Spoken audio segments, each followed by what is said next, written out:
Welcome to Bald Chef Nick's Cooking and Cooking Tips. Today we'll be baking fish in salt. In fact, I think it's one of the best ways to cook any food, but particularly fish. So, we've got a beautiful red snapper. I do have a story about catching a red snapper 5 times the size of that, but that's for another day.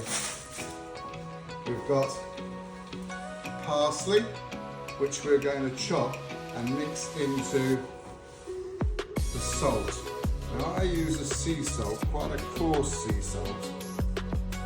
Buy good sea salt, but try and buy it at a reasonable price, because sometimes it can end up costing as much as the fish.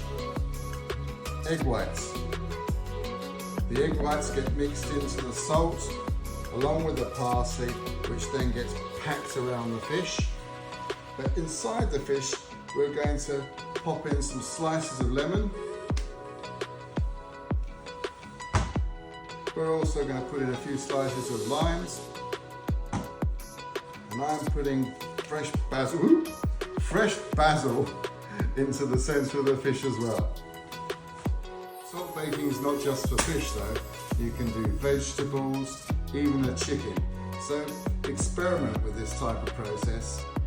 Set your oven to 180 degrees so it warms up and it's exactly the right temperature to receive the fish. I like to keep the fish whole, but if you find it doesn't fit in your tin, lop off the head, it will still taste as good. But try and keep it whole. Obviously gut it, clean it, add your salt to a nice orange bowl. Doesn't have to be orange, but it's my favourite colour.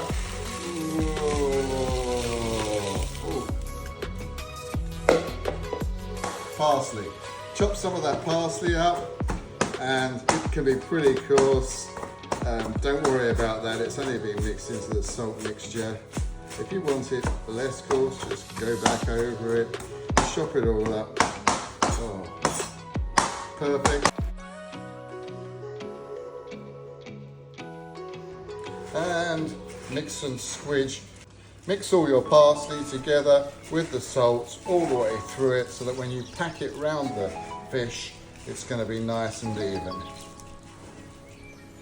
Add some egg white to your mixture of salt and parsley. Now the consistency we're looking at is almost like fresh snow. When you go out and grab the snow and you put it down, you're able to pack it. And it's quite easy to do that because you can see how that's going to stick together. And that's just perfect now, so I'm not going to add anything else to it.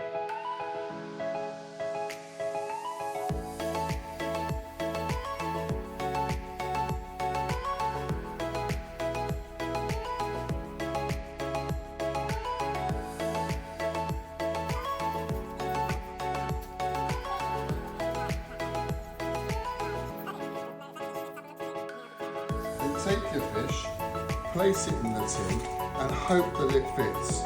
As you can see, we've got a little tail wanting to protrude here, so give it a little bit of a shunt, and do you know what? I think that's as good as it's going to get. Now we need to pack that salt around the fish. Don't be afraid of it. In fact, it's probably better to pick up the bowl and just let that go. Once you've packed all your salt all around the fish, doesn't matter about that little bit of tail, I've packed it all around it anyway. That will just burn off. Get ready to place it in the oven, remember. We're going to bake this beautiful snapper, and it is fairly big. We're out the oven with the fish. You can hear how hard that's gone. Anyway, we're looking for a bit of a seam line. Tap it lightly and we should be able to break off little chunks quite easily. Chuck them straight in the rubbishy whatever. Start again. And continue cracking all the way down to the tail. All the way up. You can brush some of the salt away with a knife.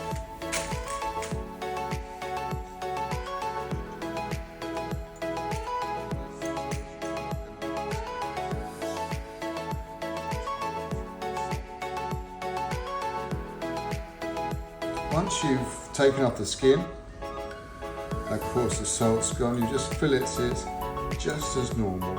And you can see how moist and how juicy this is. Just look at that. When you're cooking a big fish, don't forget about the cheeks, because believe it or not, just in here, and it may just be a small morsel on some of them, but look here, the cheek of the fish. How delicious, and that is quite a tasty morsel.